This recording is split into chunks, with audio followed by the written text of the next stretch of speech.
কার বন্ধুরা, আমি স্বপ্না হবি চ্যানেলে স্বপ্না বলছি। আজকে তোমাদের সামনে নিয়ে এসেছি আমি স্যান্ডউইচ রেসিপি। এটা হচ্ছে এগ স্যান্ডউইচ। তো চলো আমি কিভাবে পুরো স্যান্ডউইচটা রেডি করলাম, পুরো ভিডিওটা এখানে আমি শেয়ার করেছি।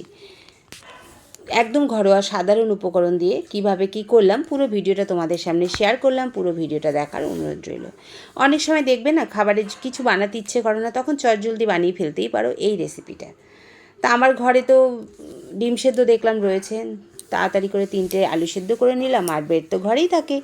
এই নিয়ে সামান্য উপকরণ দিয়ে বানিয়ে ফেললাম স্যান্ডউইচের এই রেসিপিটা। চলো পুরো ভিডিওটা দেখার অনুরোধ রইল। কীভাবে আমি কি করলাম পুরো ভিডিওটা শেয়ার করেছি, পুরো ভিডিওটা দেখতে থাকো, সঙ্গে থাকো।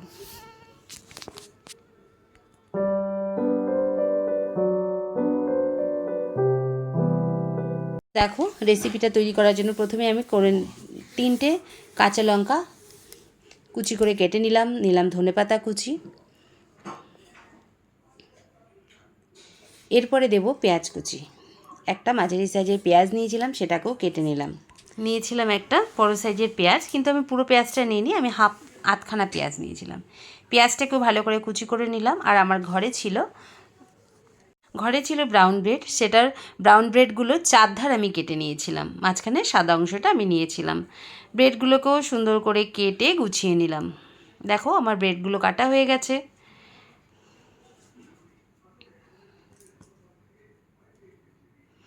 সব ব্রেডগুলো কেটে তৈরি করে নিয়েছি। এইবার একটা বাটির মধ্যে নিয়ে আলু সেদ্ধটা নিলাম। 3টে আলু সেদ্ধ দিয়েছিলাম, তোমাদের বললাম মাইক্রোওভেনে চটজলদি আলুটা সেদ্ধ করে নিয়েছিলাম। এবার ম্যাশার দিয়ে ভালো করে আলুটাকে ম্যাশ করে নেব। আলুটা ম্যাশ করে নিয়ে তার মধ্যে দিয়ে দেবো ডিম সেদ্ধটা। ঘরে তো আমার 3টে ডিম সেদ্ধ ছিল, তোমাদের আগেই বলে দিয়েছি।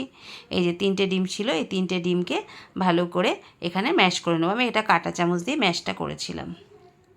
তারপরে এর মধ্যে দিয়ে দেবো একে একে সব উপকরণগুলো। ভালো করে আলুটাকে এর সঙ্গে ম্যাশ করে নিলাম। আলুটাকে ম্যাশ করে, আলু আর ডিমটাকে একসঙ্গে ম্যাশ করে নিয়ে এরপরে এর মধ্যে সব উপকরণগুলো একে একে দিয়ে দেবো। প্রথমে দিয়ে দিলাম চিলি ফ্লেক্স, তারপরে দিয়েছিলাম একটু গোলমরিচ গুঁড়ো, বেশ ঝালঝাল হলে ভালো লাগবে।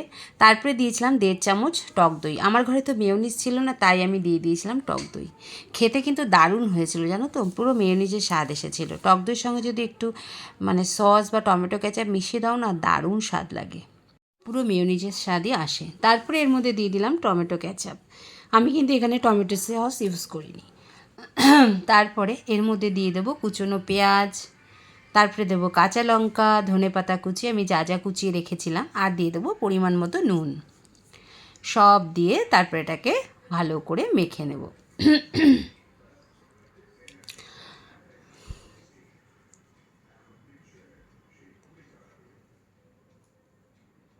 সব কিছু মিশিয়ে তারপরে হাতের ভালোবাসা দিয়ে এটাকে ভালো করে মিশিয়ে নেব।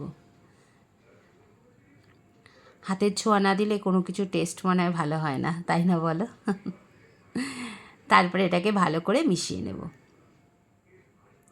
তারপরে এগুলোকে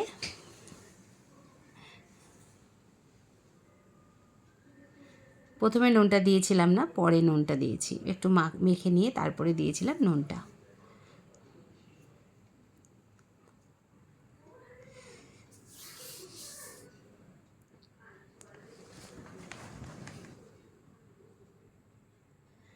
ভালো করে মেখে নেব।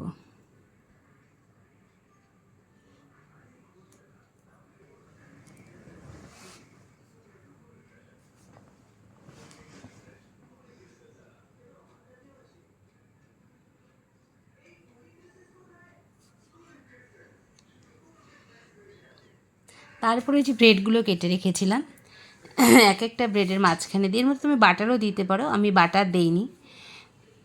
এক একটা করে ব্রেডের মধ্যে আলুর পুরটা দিয়ে তারপর একটা ব্রেড চাপা দিয়ে এগুলো একে একে তৈরি করে নিলাম স্যান্ডউইচ। বাচ্চা থেকে বুড়ো প্রত্যেককেই ভালোবাসবে খেতে, এমনকি সর্দির মুখে বলো, জ্বরের মুখে বলো। এর মধ্যে যদি তুমি বাটার দাও সেটা হলে আরও ভালো লাগবে, আর যদি চিজ দাও তাহলে তো কথাই নেই। কিন্তু আমার ঘরে কোনো চিজ ছিল না, তাই জন্য আমি চিজ দিইনি, আমি নর্মালি বানিয়েছিলাম। একে একে পাউরুটিগুলো স্যান্ডউইচের আকারে গড়ে নিলাম। এইবার আমি এটাকে ওটিজি ওভেনে বেক করতে দেব। তারপরে দেখো ওটিজি আমি প্রিহিটের জন্য 5 মিনিট দিলাম, দিয়ে এটাকে 200 ডিগ্রি ফারেনহাইটে দিয়ে আমি এটাকে গরম করতে দিয়েছিলাম। তারপরে আমার ওটিজিটা গরম হওয়ার পরে একে একে সব স্যান্ডউইচগুলো ভেতরে দিয়ে দিলাম, দিয়ে আমি আরও ওটাকে 10 মিনিটের জন্য গরম মানে বেক করতে দিয়েছিলাম আর কি।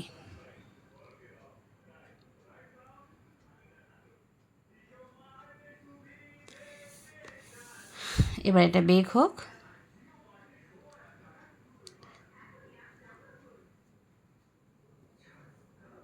দেখো আমার স্যান্ডউইচ তৈরি হয়ে গেছে, আমি বার করে নিয়েছি।